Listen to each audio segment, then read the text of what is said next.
अस्सलाम वालेकुम dear friends. इस लेक्चर में हम साबित करेंगे कि स्क्वायर रूट ऑफ पी एक इरेशनल नंबर है, यानी किसी भी प्राइम नंबर का स्क्वायर रूट एक इरेशनल होता है। तो हम इस चीज़ को by means of contradiction prove करेंगे। हम सपोज कर लेते हैं कि suppose square root P is rational. हम सपोज कर लेते हैं कि स्क्वायर रूट पी एक रैशनल नंबर है। अगर ये रैशनल है तो हम इसको दो इंटीजर्स पी बाई क्यू या ए बाई बी की रेशो की फॉर्म में या ए बाई बी फॉर्म में लिख सकते हैं अगर ये रैशनल है तो।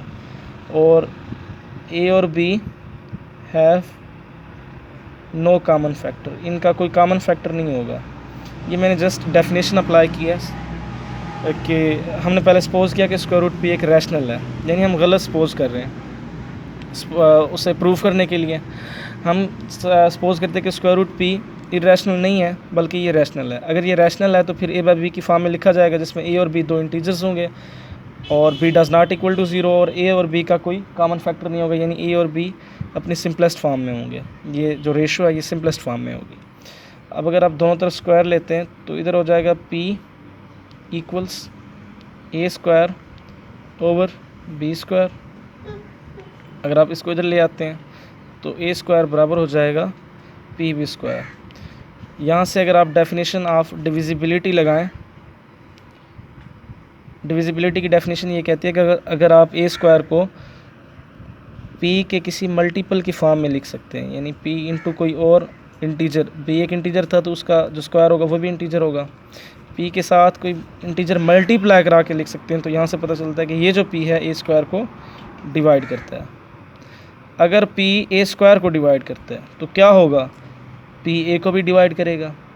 अगर पी ए स्क्वायर को डिवाइड करता था तो पी ए को भी डिवाइड करेगा। अगर पी ए को डिवाइड करेगा तो हम इसको लिख सकते हैं ए इक्वल्स टू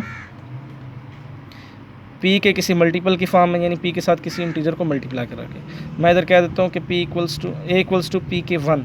मैंने ए को इस फॉर्म में लिख दिया है और के वन क्या है, एक इंटीजर है। अब ए इक्वल्स टू पी के वन, अगर मैं यही वैल्यू ए की इसी इक्वेशन में वापस पुट करूँ, ए की जगह पे पी के वन और इसका स्क्वायर बराबर है पी बी स्क्वायर के, तो स्क्वायर ओपन करेंगे तो पी स्क्वायर के वन स्क्वायर इक्वल हो जाएगा पी बी स्क्वायर के। पी से पी ए कट जाएगा और पी के वन स्क्वायर किसके इक्वल हो जाएगा, बी स्क्वायर के। यहाँ से फिर वही पता चल जाएगा कि पी जो है वो बी स्क्वायर को डिवाइड करता है, जिस तरह हमने ऊपर डेफिनेशन लगाई थी। क्योंकि बी स्क्वायर पी के साथ किसी इंटीजर को मल्टीप्लाई कराने से आ रहा है, तो इसका मतलब बी स्क्वायर को हम पी के किसी मल्टीपल की फॉर्म में लिख सकते हैं। इससे साबित हुआ कि पी बी स्क्वायर को डिवाइड करता है। अगर पी जो है बी स्क्वायर को डिवाइड करता है तो P must divide B, P B को भी डिवाइड करेगा। तब हम बी को किस फॉर्म में लिख सकते हैं, पी के किसी इंटीजर के मल्टीपल की फॉर्म में, यानी बी को मैं लिख सकता हूँ पी के टू की फॉर्म में। इसको आप एक्सप्रेशन टू का नाम दे दें और इधर आपने ए वाली जो एक्सप्रेशन बनाई थी उसको आप एक्सप्रेशन वन का नाम दे दें। अब from expression one and two अगर आप ओरिजिनल इक्वेशन में दोबारा आ जाएं तो स्क्वायर रूट पी बराबर हो जाएगा, ए की वैल्यू आपके पास पी के वन है और डिवाइडेड बाय बी की वैल्यू आपके पास पी के टू है। के वन और के टू दो इंटीजर्स हैं और यहाँ से पता चला कि ये चूँकि ए की वैल्यू थी और ये बी की वैल्यू थी, अब इन दोनों में अब ए के फैक्टर दो थे पी और के वन, बी के फैक्टर दो थे पी और के टू। अब एक कॉमन फैक्टर आ रहा है वो है पी। जब एक कॉमन फैक्टर आ रहा है तो ये हमारी सपोजिशन की कंट्राडिक्शन है, यानी ए और बी के जो है हमने ये सपोज किया था कि ए स्क्वायर रूट पी एक रैशनल है। अगर रैशनल हमने सपोज कर लिया तो हम ये अंडरस्टूड सी बात है कि ए और बी में कोई कॉमन फैक्टर नहीं होगा।